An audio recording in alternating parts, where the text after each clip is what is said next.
is going to the Final Four. The following is a Learfield presentation of the Oregon Sports Network. And Oregon is going to play in the national championship game. This is Duck Insider. These are good problems to have, right? So much success that you have more than one place to be. 5-3, touchdown, Oregon. Off a dribble, launches, and hits the three. Oregon leads. What a great opportunity it is to be able to play at University of Oregon. I'm just incredibly proud to be a part of something like this. She wants another three. Oh, three in a row. Oregon is headed to the Super Regional. Big Ten champions, your Oregon Ducks. We are so privileged and so fortunate. We get to see all these young people. We get to see this incredible growth, which is what college is all about.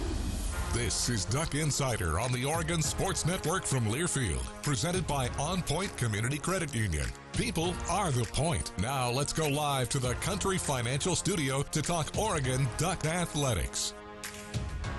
A Monday here in the Country Financial Studio. It's Duck Insider, Ryan Milano, and Chris Clayton, both with you, breaking down a Diamond Sports weekend, one that went really well for Oregon on the softball front. Didn't go as well for Oregon on the baseball front. We will break it all down on the show today. Also, spring practices continuing to ramp back up for Oregon football. We'll continue to talk with some of the Oregon football athletes that have gone through the process before, after a pro day from a few weeks back, all with you on the show today. And Chris, it really felt like it was a really strong Diamond Sports start to the weekend. Yeah.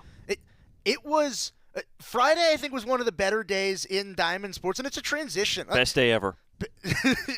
You're sold on it already? Yeah, compared to some things that happened Saturday. Friday was where we peaked. For softball, they kept it going the whole weekend, though. Softball was fantastic, but for Yep. me, it really feels like that this is the transitionary period of the year, where it feels like you hit the ground running in, well, really August with football, and it's like, oh, you're going, and it's like you're a duck sitting on water, and your legs are just moving all of a Right. sudden so fast. Yep. And then you get to the end of basketball season, and it's okay, things slow down a little bit. Yes. There's still so much going on, but slows down a little bit. Yeah, I find myself sitting around as like a sports nut. Obviously, we went into broadcasting for a reason. We're like sports addicts, and I find myself looking at my phone thinking, you know, what's going on? Who's playing right now? And there's not as many people playing. We go through that time of year where everybody's playing, right? Oregon football, basketball. We go into the postseason, and then we have baseball, softball. Everything's playing simultaneously. And now, obviously, MLB is going on. Opening day started, but everything's kind of calming down, and our focus shifts to hoping and wishing for better weather and focusing on the Diamond Sports and getting outside and enjoying those. But you're right. I mean, it's a whirlwind in what we call crossover season, and now everything starts to slow down a little bit. It's already almost April. It's crazy. April's tomorrow. April Fools, everybody. Happy belated April Fools to those who celebrate. I hope you prank whoever you are going to. It wouldn't be belated. It would be pre-April Fools. Well, I was talking Right? about last year. Oh. So far. Oh, that makes sense. Yep. What's your favorite prank? Do you have one? Oh, that's a good one. I don't have one specifically. No. You don't put any like ketchup on, like, pretend you cut yourself and you got like just ketchup spewing everywhere, surprise people. That one sounds specific. That's a good idea. Did you come up with that on the spot? I may be a prankster. That one's pretty dark, but pull that one out maybe tomorrow or something. I will not. I promise I will not. Yeah. Maybe if you will I? Unexpectedly dressed up in a silly costume and walked into a studio. That could be a fun prank. That could be a fun prank. That could be a very fun prank. Just throw everybody off. Just don't explain it. Walk in dressed in costume.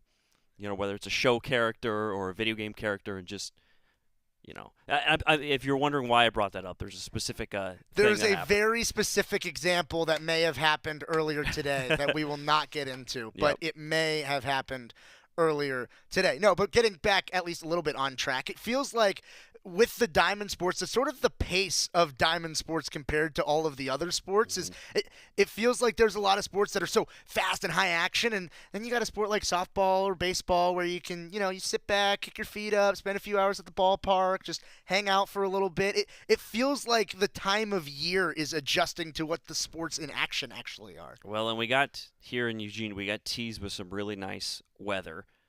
And that would have been the perfect time to do exactly what you're talking about. Let's get outside, let's relax. And now we're having a little bit more clouds and rain. It's still pretty nice, but I'm with you. I can't wait till we get here as the weeks and months progress, as we're going to have that prime opportunity to just be outside and relax. And I think this is that great time of year to be able to enjoy it. And obviously at Oregon, they have a couple softball and baseball teams that are still, maybe not in perfect spots with Oregon baseball, a disappointing weekend, but all their goals are still in front of them. They have everything to achieve still right there, and still great opportunities to go out to PK Park and watch them play. So there's going to be a lot of great opportunities for fans to go to PK Park and go to the Jane. The weather's getting nice. It's coming up. Well, and it's all relative on expectations, too. I mean, both Right. teams came into the weekend as top 10 teams in the country, Yep. in both Oregon baseball and softball side of things. And Oregon softball certainly played like it this weekend. The 6th-ranked Ducks up against Rutgers, and it was only a 2-game set. Oregon had to travel a really long way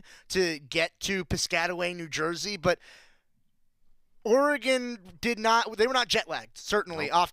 off the flight. I thought really cool experience. They got to visit the MLB Network studios, which is super cool. Really good experience for them. And then all of a sudden they just absolutely dominated Rutgers. Oregon softball took both of the games against Rutgers. They're now 31-3. It's the best 34-game mark since the Ducks went undefeated in their first 34 games in the 2017 season. It's the best start for Coach Lombardi in her tenure as Oregon softball head coach. And the Ducks got it done on Friday with a 20-1 victory. Chris, that wasn't the most runs they scored on the weekend. They scored 20 runs, and that was the lesser of 2 scoring outputs. It is incredible. And I think just to go back to what you're talking about with the 31-3 start, it's impressive. Obviously, 31-3 is amazing. But just to have that type of consistency, I think, is a testament to how complete this Oregon softball team is. The offense has been there, winning in multiple ways. Sometimes it's been kind of a small ball approach. Sometimes they've had the long ball going. Sometimes it's been an incredible pitching and defense performance. You've got to have all of that to get to 31-3 where Oregon's at right now. And they've challenged themselves with a tough schedule. So it's been amazing, and I think it becomes really fun as a fan and for those players when you have everybody rolling in the batting order like they were this weekend. I mean, just an incredible trip to the East Coast where, they have to get used to the time change and the time difference. And as a top 10 ranked team, you have the opponent, of course, trying to turn their seasons around, a huge opportunity, and Oregon just comes out and rolls, has fun. And I think there's something to be said about how loose and how much fun this team is having, that everybody's playing with confidence right now, and that's why you see the team rack up 20 wins. That's a complete team effort.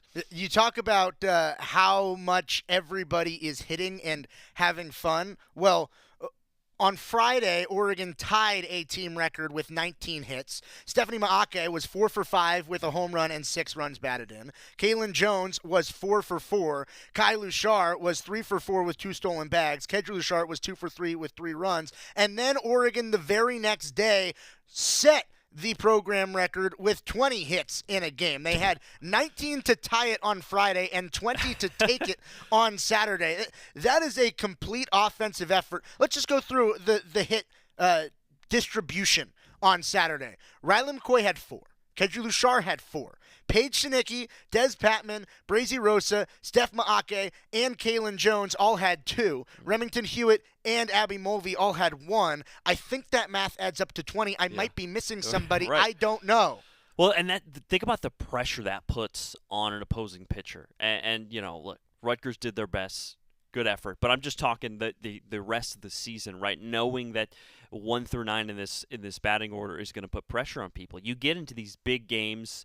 Oregon's not going to rack up 20 hits every game, unfortunately. That's just going to be reality. But when they get closer to those big games, when you get to regionals, super regionals, and then to the Women's College World Series, you're going to have games where you're going to be going against some top-tier pitching, and it's not just going to be a few players that are going to take you over the top. You need the entire batting order putting pressure on opposing pitchers and producing. So I think it really bodes well right now in a game that Oregon was favored to and expected to win against Rutgers. They weren't expected to do that. And I think that is a testament to the depth of this offense that makes them extremely dangerous when you have the entire batting order striking fear into opposing defenses. Oregon on Saturday, it was a 9-0 score going into the fifth, and it was the disappointing scoring output. Struggling at the plate. And then Oregon put up 12 runs in the fifth inning against Rutgers, which I think I talked a little bit with Greg Walker, our sports information director for softball, about this. We think is the most runs scored in an inning in Oregon history. The Ducks scored 11 runs against Cal Poly last season. We haven't gone back in the record book. There hasn't been, at least from what I've been able to track down, a 12-plus run inning in Oregon history. And so the Ducks, it was 20 runs, great on Friday, and then only got 9 going into the fifth, still set up for a run rule win, and then you scored 12 more runs. It was really a very impactful, impressive weekend. So many records set for Oregon softball. And when over the 2-game series, you have 3 different players who hit over 750. Kedri Lushar hit 857 on the series. Kalen Jones and Des Patman both hit 750. Steph Maake hit 667. Brazy Rosa hit 600. Riley McCoy hit 572. Kyle Lushar hit 500. As a team, Oregon hit 582.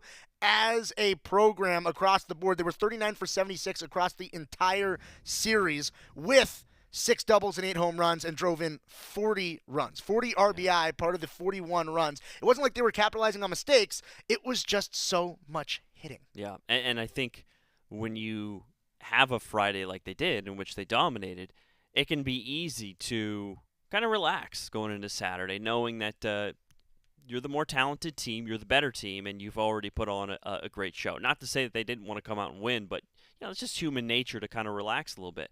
Well, they didn't. They stayed focused, and I think it's a testament to the competitiveness of this team and the type of grit and passion that you need on a game-to-game basis to be consistent in the Big Ten. Because this team's already proven they have the talent to achieve all their goals down the road. But in order to really rack up the wins and put yourself in a good seeding position in the postseason long-term, it takes a lot of mental toughness and consistency. Because the reality is Oregon's going to be favored in a lot of games this year. They're going to have to bring it and have that internal drive and intensity that I think was on full display, that they were able to come out and every other hitter was getting a hit in the batting order, 39 for 76 you talk about. It's incredible, and I think it's from the top down. The coaching staff has instilled this, and they've recruited players that are passionate and intense day to day, and the results are showing. And it's a bit of a heel turn from where it started in the beginning of the season. Oregon was barely inside the top 25. There were so many different freshmen that were expected to have big impact in this lineup. And, every single one of them has maximized, I think, the potential and expectations that have come into the year. And the pitching staff has worked itself out. And throughout the non-conference, it was Oregon was underdogs against teams like Florida State and Tennessee, and you get wins in those games, and all of a sudden you're playing so free that it transfers over, and now you get what you were just talking about, Chris. Now you're the team that is expected to win. You are favored now. It's a difference throughout the course of a season, and that's how quickly it can change. It's only about a month and a half into the year. Yeah, those expectations that you want to be in that position. You want to have that pressure as being a top dog nationally. And I think this Oregon team has gained that respect over the course of the season with their stellar non-conference play. And now they've played in the Big Ten so far. So I think that's kind of the next challenge that you talk about for Oregon softball as this season goes on is now there's an expectation to come out and not to score 20 runs. We're not going to go into every game saying, all right, if Oregon doesn't score 20, they had an off day.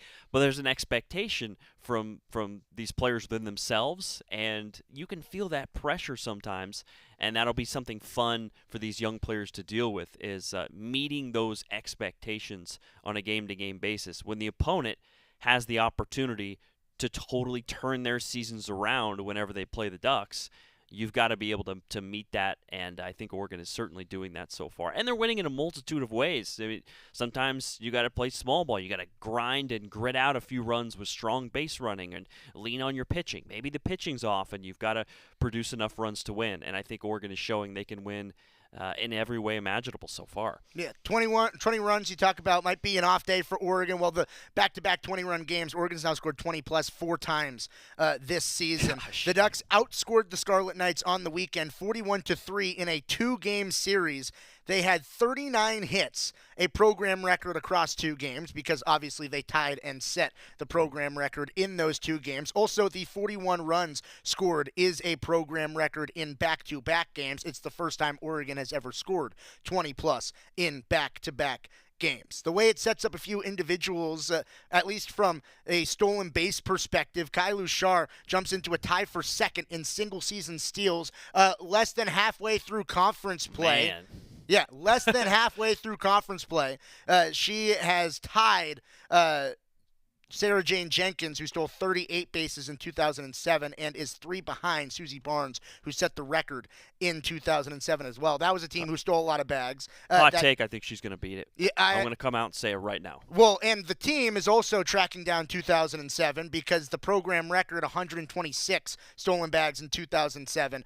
Ducks are at 116 right now. Wow. So Oregon Historic. is running. Yes. Running at a historic pace, some of the tops in the country. The Oregon Ducks are swiping bags at an electric rate. Riley McCoy, she had 13 home runs so far this season. She's just one shy of the Oregon freshman record set in 2007 by Jen Solling. So many 2007 records that are being chased down. Kylu Shar going after one, Riley McCoy going after another. Riley McCoy, Joey Mancini actually made the trip instead of Greg Walker for this trip for Oregon softball, doing the sports information director duties. Joey Mancini, after the win on Saturday, was talking with Riley McCoy. Riley McCoy's thoughts on a really well-rounded team performance. McCoy, Riley, 4 for 5 on the day, including a pair of home runs. What was your approach at the plate today? How were you so successful and seeing the ball so well? I wanted to adjust from yesterday. I didn't get the outcomes that I wanted. I really locked in during my pregame swings and just stayed in my process and knew that my hits and my timely hits were going to come. Love it. You guys obviously have posted a couple 20-run games over the last 2 days. How does that give you momentum going into the rest of the Big Ten schedule, especially, proving to yourself that you can come over here 3 time zones away and be this dominant on the field? Yeah, I think the time zone stuff doesn't really matter, and we prepared really well during the week, and I think we kind of just passed the bat and allowed all of our hitters to get in, and it allows us to have confidence in every single person in the dugout and knowing that one of us is going to get the job done. That was Riley McCoy talking about the team effort. Whole team effort across the board. Kedri Lushar led the way for Oregon. 857 was her average across the weekend, across the 2 games. She paced Oregon's hitting output, but really, everybody was a part of Oregon's hitting output. Kedri Lushar was talking with Joey Mancini after the game. All right, we're here with Kedri Lushar. Kedri, 4 for 4 today. You absolutely crushed it at the plate, and your 3-run homer in the 5th was the 20th hit of the game, set a new program record. You guys were seeing the ball so well all weekend. What was the approach at the plate for you today that allowed you to go 4 for 4? I think just trusting my process and just keeping it simple for the most part is what got me there, yeah. 39 hits over 2 games, just insane production from you guys at the plate. What was the mentality coming into this series when you're traveling 3 time zones away and coming and being so dominant at the plate? Yeah, we just talk about being the same team every day, no matter what we're doing, who we're playing, where we are, and we just really showed up this weekend. Awesome. Yeah. Whole, well-rounded team effort for Oregon softball. I think that it might be the most productive weekend that Oregon softball's had, not just this season, but since I've been following the team. And well, if you're watching this on YouTube or Facebook Live, you could see Kedri Lashar's eyes light up when she learned that it was a school record for hits in the game. I don't think she knew going into that interview, because when Joey Mancini, the SID, told her that, she said, "Oh," her eyebrows went up. She said, "That's cool. We set history." And I also thought it was interesting that Riley McCoy said during her interview, her conversation, is the phrase, "The time zones don't really matter to us." I think that says a lot about how they've approached these long road trips to the East Coast. Is anybody in this world that's been on a work trip out to the East Coast, or vice versa, the time zone difference can give you jet lag. They can be tiring. But this Oregon team has made it a point to say, "Oh, we don't care. We'll play wherever. Doesn't matter what time." And it's one thing to say that. We hear her say that. but to play like it as well. Well, it got me thinking a little bit across the board just how well-rounded the team performance was. I want to know the best team performance that you've ever seen, and I don't want you to answer it now because I want you to think about it during the break. The best Oregon team performance that you have witnessed in your time with the Ducks. We'll get to Chris Clayton's answer when we return after this on Duck Insider on the Oregon Sports Network from Learfield. As a local community credit union founded by teachers, OnPoint is committed to supporting the students and faculty at the University of Oregon. And on game day, we're right there with you, on the field, in the bleachers, and in the classrooms. Drop by our local branch today and discover the many ways OnPoint can help support your financial well-being.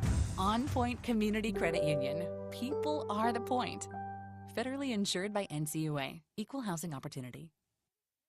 Hey Duck fans, at Country Financial, they make insurance easy. Whether you're shopping for home, auto, or more, their representatives will take the time to understand your specific needs and explain what options work best for you. Worry less and feel more confident knowing you're covered. Visit countryfinancial.com to get started today. Experience more with Country Financial. Auto and home insurance policies issued by Country Mutual Insurance Company, Country Preferred Insurance Company, and Country Casualty Insurance Company, Bloomington, Illinois.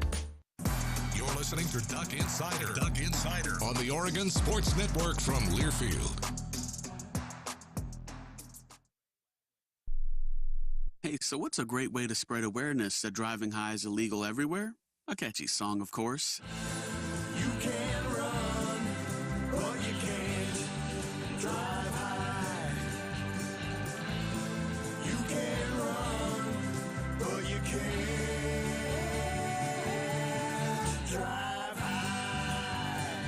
Friendly reminder, don't drive high. If you feel different, you drive different. Brought to you by NHTSA and the Ad Council. Are you prepared for an emergency or disaster? Because it's not a matter of if, but when. Don't find yourself saying, when the storm rolls in, my time to find a pet-friendly evacuation center will have run out. The scorching heat wave will leave me powerless to cool my insulin. I'll face a hurricane without meds. Now that's a tough pill to swallow. Let's prepare so we all have a better story to tell. Get started at ready.gov/older adults. Brought to you by FEMA and the Ad Council. I'm coming home to the place that I remember. Back to the land of my first love.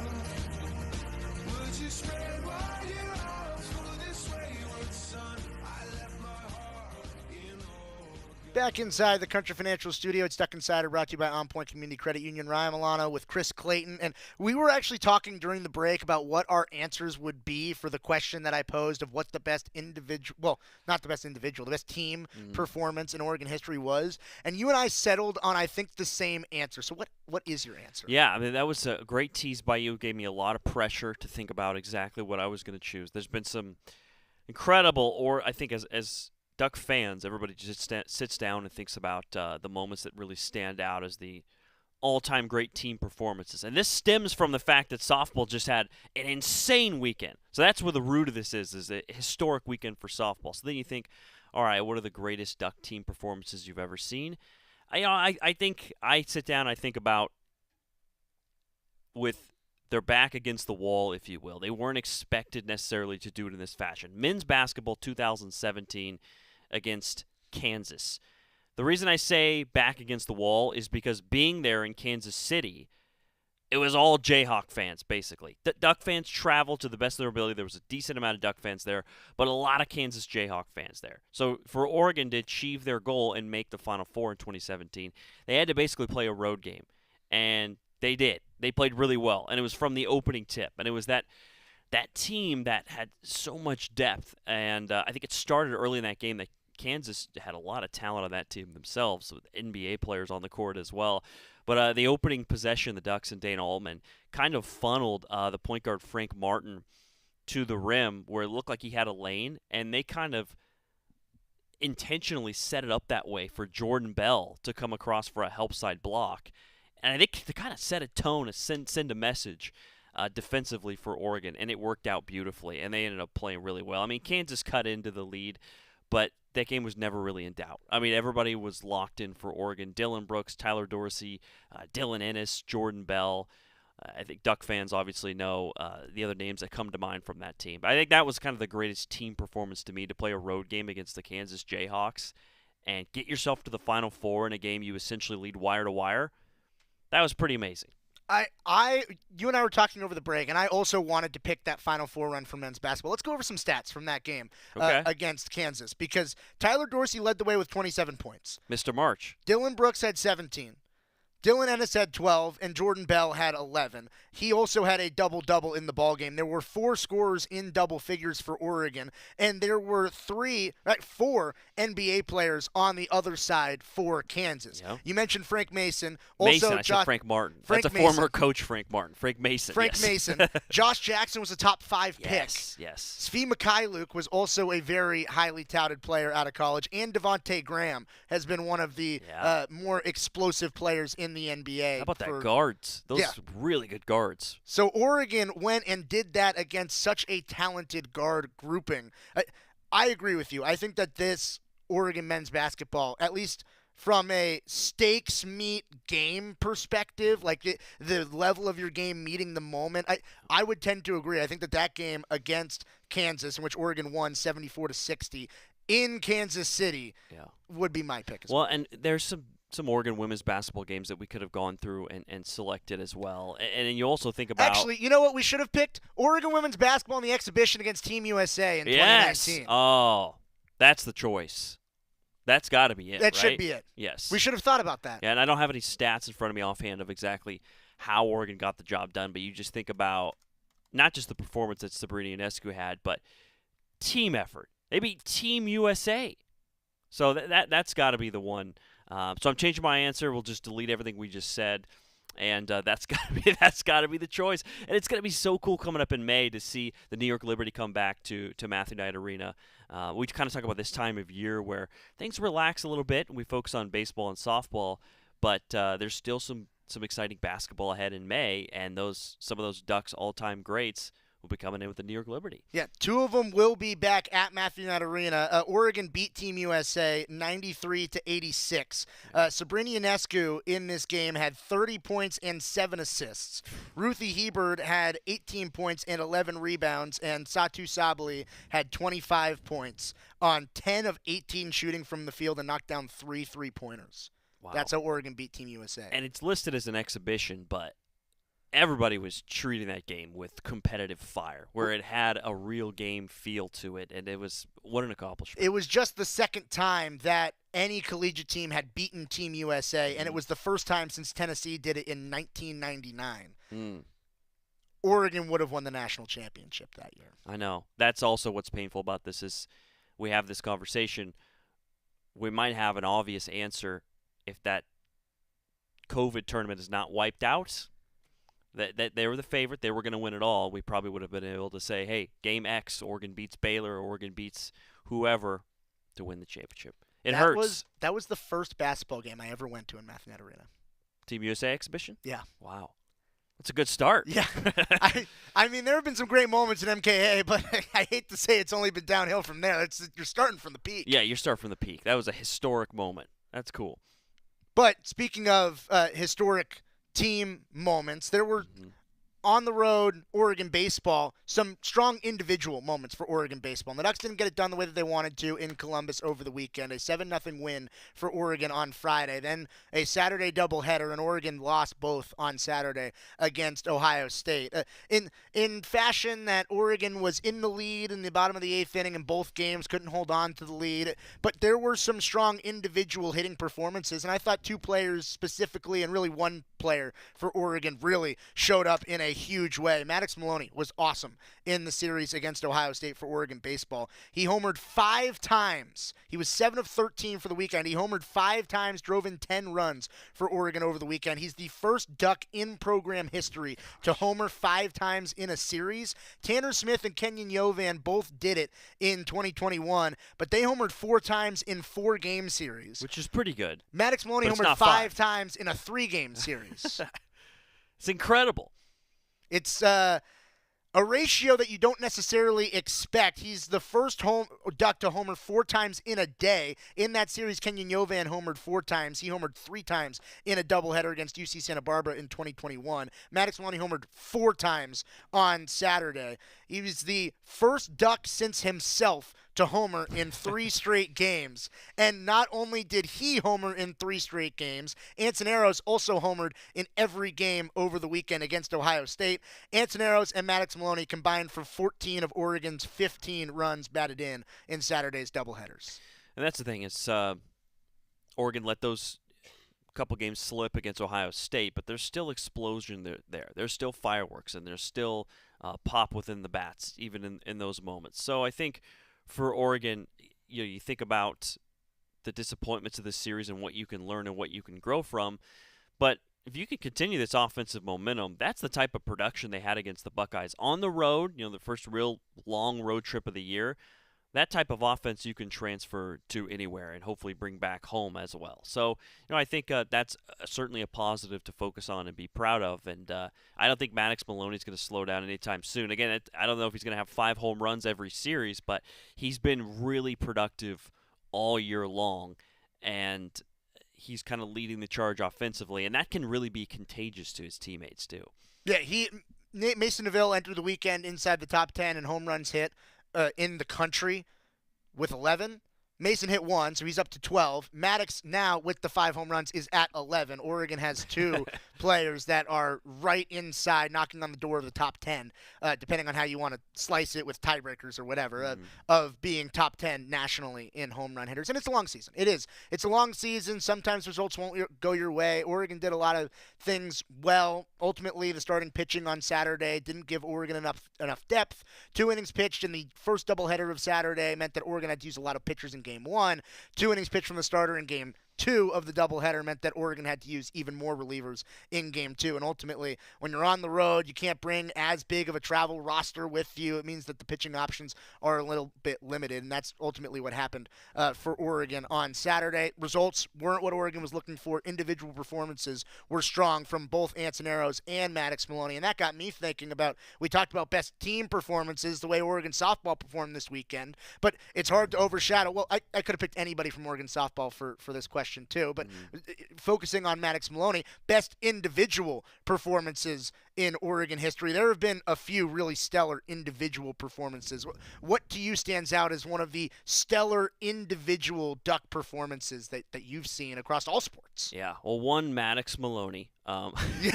Everybody loves first time to do it. That's right. Everybody loves the long ball. You can't beat that. You go, and he did it over 2 days. That's really cool. That's historic. So that's one that's fresh in our mind, so we can just say that. But staying within diamond sports, we talked about before the show, is kind of preparing and researching for what I thought was kind of the individuals' performances that stand out. I like to go back to Sheridan Hawkins. When I was a student at Oregon, Sheridan Hawkins was dominating in the circle at Howe Field for Oregon softball. So it was hard to narrow down just one big game for her, but I think one that really comes to mind is a perfect game that she pulled off 2015 in late March. I believe it was March 27. Game 1 against the Washington Huskies. Already a cool setup for any Duck fans. She gets the perfect game. And what was also interesting about that, and Sheridan Hawkins was, she's at the top of the career leaderboard for strikeouts, for wins. She's in the top 10 all over the place for Oregon softball. It always kind of felt like she was on the cusp or on the brink of at least a no-hitter. She was in the realm. But she got it done this time. What was interesting about that game against Washington is Nikki Udria had a home run in that game. And Sheridan Hawkins, who was her roommate, was really excited. So excited that she ended up running out of the dugout and stepping over home plate. And they wiped Udria's run off the board. So not only did she have a stellar pitching performance, she accidentally took out her roommates and her friend, Nick Udria's home run. So there was 2 reasons that 8-0 victory for Oregon, a run rule win, was noteworthy. So greatest individual performance, that perfect game, but also a mistake. All at the same time, historic and also unique and hilarious that she took her roommate's run off the board. For me, individual performance, and this is the answer I'll give every time, Brooke Nuneviller against Washington in the COVID season. When Washington, this was pivotal because Washington had beaten Oregon the first time around in pretty decisive fashion. And the Ducks were down at Matthew Knight Arena. Unfortunately, it wasn't in front of any fans in the stands.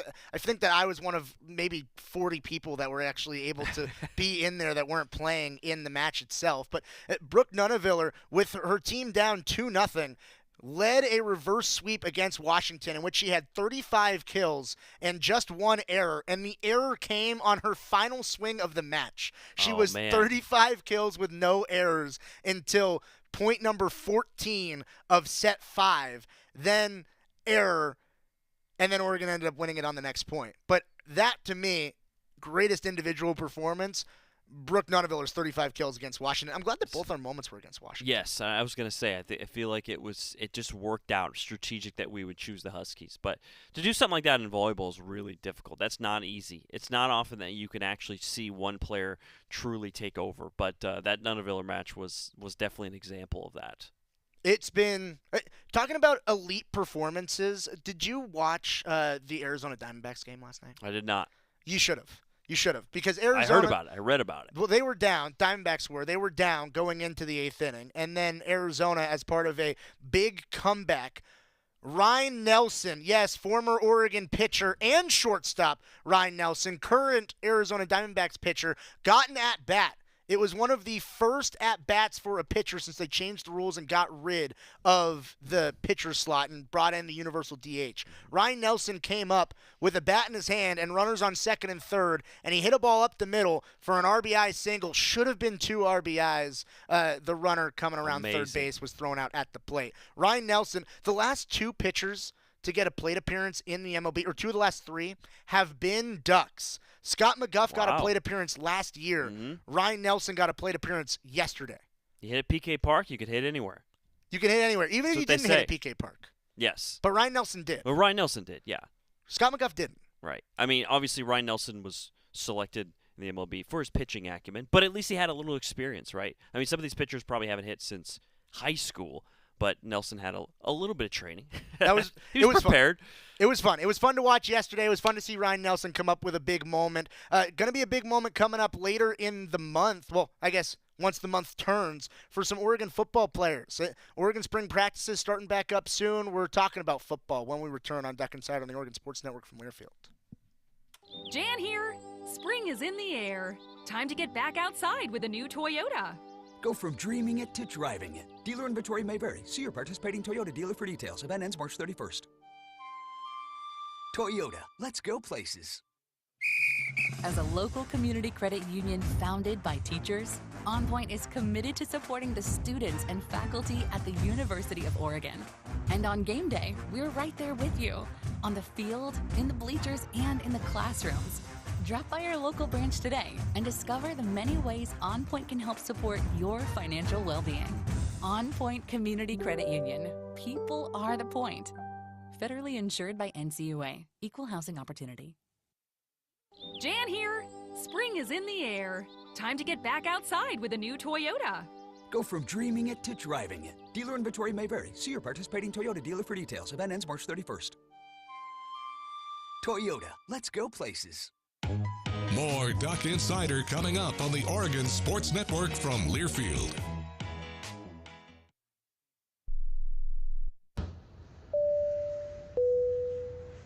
This is your captain. We are going to be experiencing some slight turbulence. Please fasten your... Oh, hold on. Just got a video of my cat. Imagine the pilot of an airplane was as confident as you are texting and driving. Seems kind of crazy when you put it like that. Visit StopTextStopWrecks.org. A message brought to you by the National Highway Traffic Safety Administration, Project Yellow Light, and the Ad Council. Comes to a gun suicide attempt, all it takes is a moment. Heather and I had an argument just like any other couple. I was lost. I had snapped. I had a gun and I was going to take my own life. Heather helped me realize that there was still a life to live for the better of myself, my family. My weapon is now safely put away. A moment of crisis can happen to anyone. Store your guns, locked, unloaded, and away from ammo. Hear more safe stories at endfamilyfire.org. Brought to you by Brady and the Ad Council. You know you make me wanna kick my heels up and throw my hands up and throw my head back and come on now. Don't forget to say you will. Don't forget to say yeah. Back in the Country Financial Studio on Duck Insider, brought to you by OnPoint Community Credit Union. Dave Bowden asked in the comment, how are your guys' March Madness bracket doing? Poorly. Great question. Poorly.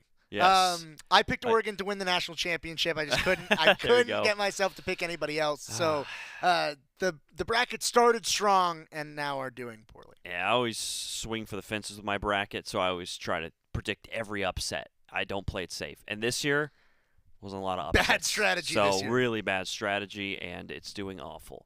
But I love the tournament, my favorite time of year. My women's bracket's doing pretty well. My women's bracket's also doing really well. Pretty solid, but yeah, we're just going to have to punt till next year to get that perfect bracket. Which will happen for the both of us next year. That's right. Guaranteed. Wow, I like that. I love the confidence. Do not play this clip back a year later when the bracket's absolutely busted. Oregon spring practices for football. They're starting back up on Tuesday. Oregon will be back out on the practice field and continue to roll through their spring practices. Earlier in the month, a few weeks ago, a bunch of Oregon Ducks went out for Oregon Pro Day, and we'll see some Ducks that will be professionals coming up pretty soon. Tez Johnson, talk about big individual performances. He put up a few huge individual performances in his Oregon Day. The post-Pro Day Tez Johnson interview as he prepares for the NFL Draft coming up in a little less than a month. Here's Tez Johnson. That everybody's wondering, Tez, why not run the 40 again? Why not run the 40 again? I mean, you can watch my tape and see can't nobody catch me. You feel me? So I don't think the 40 really defines you as a football player. It just showed that you can run a fast time. And for years, all I've known is if you can run the fastest man in the 40, you're not lasting in the league. You don't see those guys too many. Except Xavier Worthy. He's the only one in it right now that can really blaze and run. So, like I said, I don't think the 40 defines you as a football player. How do you feel about the 4.51 though? That's my time. I own up to it. When they say Tez Johnson 4.51, that's what I ran. So, yeah. So would you just think of just the QB receiving drills? I mean, you and Gabriel just felt on it, just how did it feel to get back and kind of get that connection back? Yeah, for me, I was just kind of excited to get all these teams right here on my home turf, on our home turf, and let them see us play. We didn't travel the world to come see them. Now they got to come to Eugene where the grass is a little bit greener. So we can definitely – it's definitely an exciting experience to have everybody back. Last hoorah here in the stadium. I mean, really the Eugene period. Because next time we come back, they got a new indoor and all this stuff. It looked new. So we really the last ones to really play in the things that we saw growing up, watching on YouTube. So yeah. What's this experience just been like for you? Just the whole the combine to pro day, and also to have Bo here, your family to watch you as you get ready for the NFL draft. It's fun. It's a dream come true. I know a few years before I even started playing football, I didn't think I could really make it really big until I started taking everything serious and believing in myself and having family behind me that support me. So just having them here, just supporting me, and having Bo and my dad here, just being able to watch me just showcase my talents for the last time up here in Eugene. Who knows when I'll be back, but I'll definitely be back. Not saying I won't be back, but who knows how long it'll be. So it's definitely fun just having one more hoorah here. How did this experience and this one being yours this year feel compared to last year where, I mean, you went through virtually everything the same, but is there a higher pressure? Is it different anxiety or feeling about it? Or I think the first time for me was more higher pressure than now. I done went through it already. Now I just come out here the second time and just really be confident and show them that I'm really one of the best in the world to play my position. So, and now a lot of players in the country can say that because there are a lot of teams looking at them as one of the best at their position. So, yeah. Feel about some of the other times at the combine, because a lot of the more change of direction, start-stop stuff, that's where you really showcased out pretty well. Like I said, it's my game. When you watch me play on tape, nobody can touch me or cover me. So I guess that right there, the L drill 5-10-5 as it translates. Running routes is just a different speed you have to use, catching the ball in the air, tracking it. So just being able to make sure all those things are crisp too. So I wasn't letting the 40 just define who I was. So I was just being able to go out there and do the other drills best of my ability, for sure. When the draft comes, obviously you can't control where you might go, where you might end up, but is there a specific spot where you feel like your style of game as a receiver would fit best, or maybe even where you just, you'd like to go and potentially play for example? Obviously, I'm very excited for any team to pick me because you only get that chance once. So if you ask me what my talent should be, first round, first pick. That's just me. I'm confident in that. But I say late second, early third. So. Is there any team specifically that you want to call your number that you'd like to go to? All 32. All 32. Like that. Yeah. What's your target weight, Tez? Something you're hoping to get to play by? 162, 163, around that range right there throughout the rookie year, and just being able to progressively make my body change over the years. So being where I can just play it confidently and making sure that I can hold up. I've been really good at lifting weights and just making sure I push my body to the limits so I can be protected on the field. So, yeah, that pretty much explains it for sure.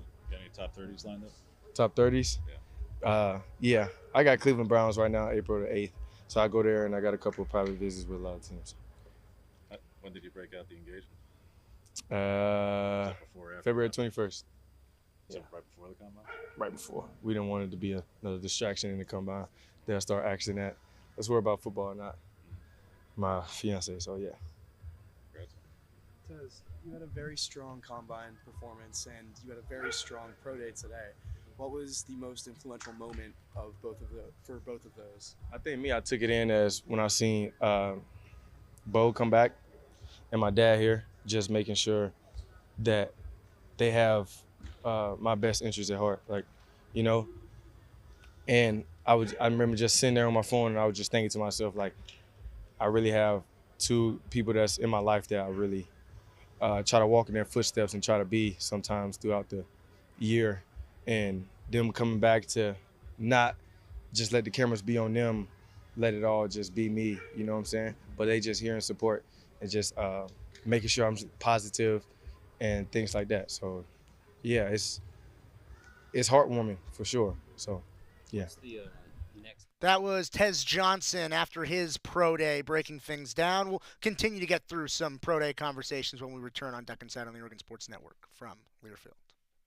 At Shadow Hills Country Club, we're more than just an award-winning golf course and practice facility. Our events team offers all-inclusive event pricing that allows us to take care of all the details while you enjoy your event. Our indoor and outdoor venues offer you a wide variety of fully staffed options that put the focus on you. From weddings to business and social events, at Shadow Hills Country Club Events Center, you get the benefits of a resort atmosphere and amenities in a peaceful country setting, just minutes from downtown Eugene. Call for a tour today or visit shadowhillsevents.com. As a local community credit union founded by teachers, OnPoint is committed to supporting the students and faculty at the University of Oregon. And on game day, we're right there with you, on the field, in the bleachers, and in the classrooms. Drop by our local branch today and discover the many ways OnPoint can help support your financial well-being. OnPoint Community Credit Union. People are the point. Federally insured by NCUA. Equal housing opportunity. Don't go anywhere. Duck Insider continues after these messages on the Oregon Sports Network from Learfield. You say you'd never give in to a meltdown and never fill your feed with kid photos. You say you'd never put a pacifier in your mouth to clean it and never let them run wild through the grocery store. So when you say you'd never let them get into a car without you there, know it can happen. 1 in 4 hot car deaths happen when a kid gets into an unlocked car and can't get out. Never happens. Before you leave the car, always stop, look, lock. Brought to you by NHTSA and the Ad Council. The possibility of lung cancer can be pretty scary, especially if you're one of approximately 8 million current or former smokers at high risk. That's why SaveByTheScan.org wants you to know that now there's a breakthrough low-dose CT scan that can detect lung cancer early, and it only takes 60 seconds. You stop smoking, now start screening. For an easy quiz to see if you're eligible, visit SaveByTheScan.org. It could save your life. SaveByTheScan.org is brought to you by the American Lung Association's Lung Force Initiative and the Ad Council. I want you to know. I said I want you to know right now. You've been good to me, baby.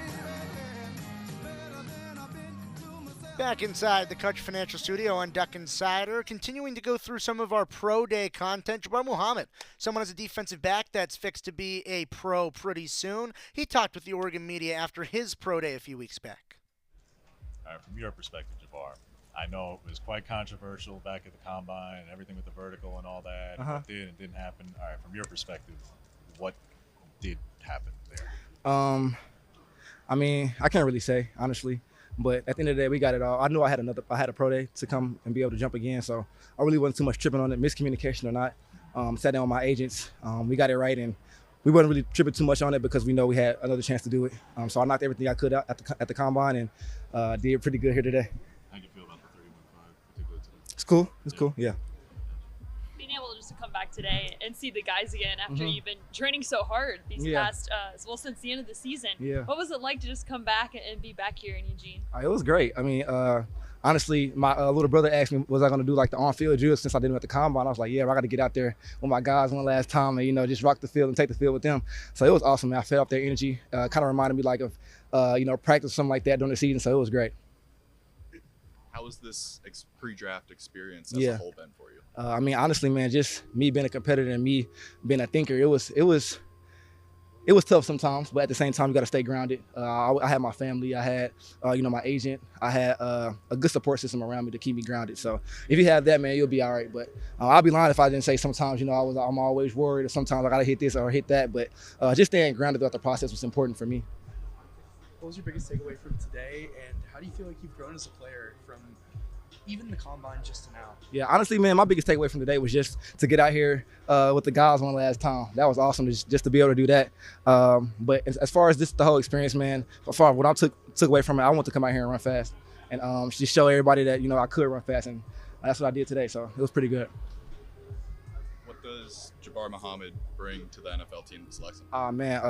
Jabbar Muhammad is a guy who brings position flexibility, a great locker room guy, a guy who everybody can gravitate towards, a guy who everybody can, pick certain things from. I'm also a sponge, man. I want to learn, but I feel like I'm NFL ready. I feel like not a lot of guys in this draft, or not a lot of guys can say that. I have a lot of experience. I played a lot of college ball, and man, you slip me inside, outside, no matter what it be, I'll be productive. You played for so many different position coaches, coordinators. What did you get out of this past year specifically? Coach Ham, Coach White? Yeah, man, those guys definitely made me a more smarter player. Like I just said, obviously I'm kind of seasoned as a corner. We talk like corner position and things like that, but they made me just a better thinker. I pretty much know what all 11 has on multiple defenses, so I can cheat, man. I know where I got help. I know when I don't have help.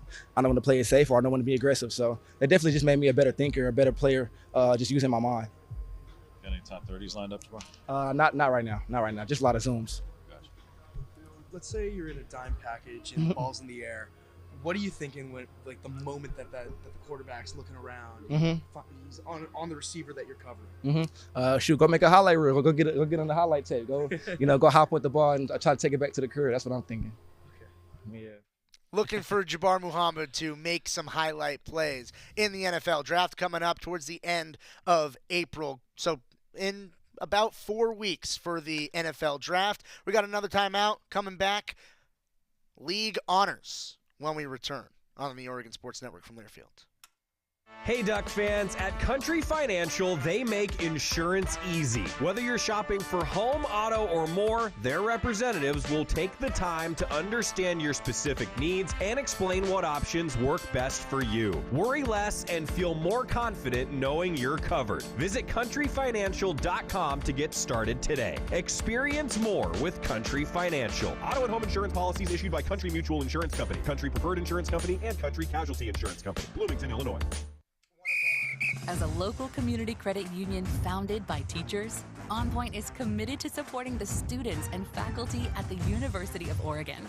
And on game day, we're right there with you, on the field, in the bleachers, and in the classrooms.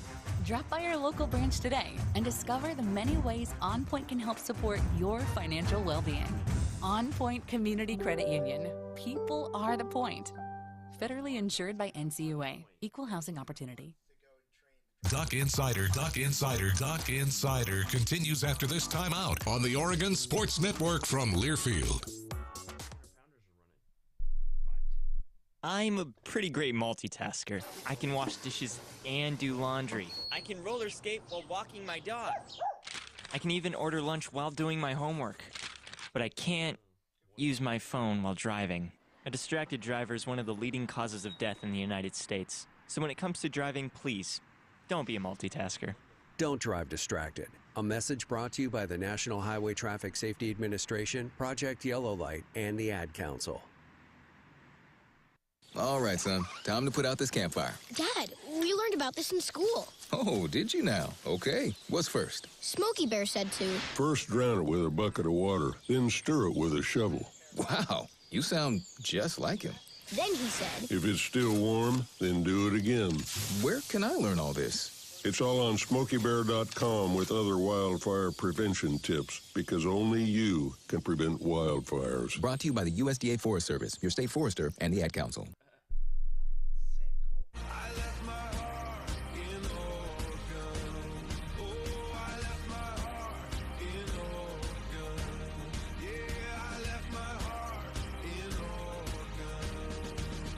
Back inside the Country Financial Studio, closing out Duck Insider, brought to you by OnPoint Community Credit Union. Chris, when I saw the email that Oregon softball, Stephanie Maake, co-freshman of the week, I thought that it was also going to be followed by a second email that would have said, Riley McCoy, co-freshman of the week. It wasn't, unfortunately, but Stephanie Maake does earn the Big Ten co-freshman of the week honors for softball. I really thought that both of them were going to get it. Yeah, you had to choose somebody. I think they probably looked at Oregon's results and thought, all right, let's choose somebody from Oregon. But with those type of production, you might as well just choose all Ducks. Team of the week. There should be a new award. Yes. All right, Chris. They would have won it. Closing out the show. Mm-hmm. Final thoughts. Well, I think it was interesting to hear from these Ducks that are preparing for the NFL draft. The audio that we played, obviously, from Pro Day from a couple weeks ago. But, these guys are preparing for their professional careers. And I just thought Tez Johnson, who received on social media some people pointing out his NFL Combine marks and how maybe it's hurting his stock a bunch. But the way Tez Johnson summed it up, he said, hey, 40-yard dash doesn't define me as a football player. And if you watch interviews and conversations with other former and current players in the NFL or out, they all echo that. If you have a great 40 time, yeah, okay, you're fast. But if you don't have the best 40 time, doesn't mean you're not a great NFL player. So I think that's what I would say about Tez Johnson. We saw the tape. We watched Tez Johnson play. The guy can play. Yeah, all I'd say to those people is watch Tez Johnson play football. Against the best teams in the country. And dominate consistently. I think there's going to be a lot of Ducks drafted throughout the course of April 24th to April 26th. I think there'll be more than a few Ducks drafted. Spring practice continuing to come up throughout the week. A bunch of other sports. Go Ducks, everybody. Bye. A third-generation race car driver, and I dedicate a lot of my time going fast. But when my grandpa was diagnosed with Alzheimer's, it was a very unexpected bump in the road for us. It's important to notice if older family members are acting differently or having trouble with routine tasks. Early detection of Alzheimer's can give your family time to explore support services and access available treatments. If you or your family are noticing changes, it could be Alzheimer's. Talk about seeing a doctor together.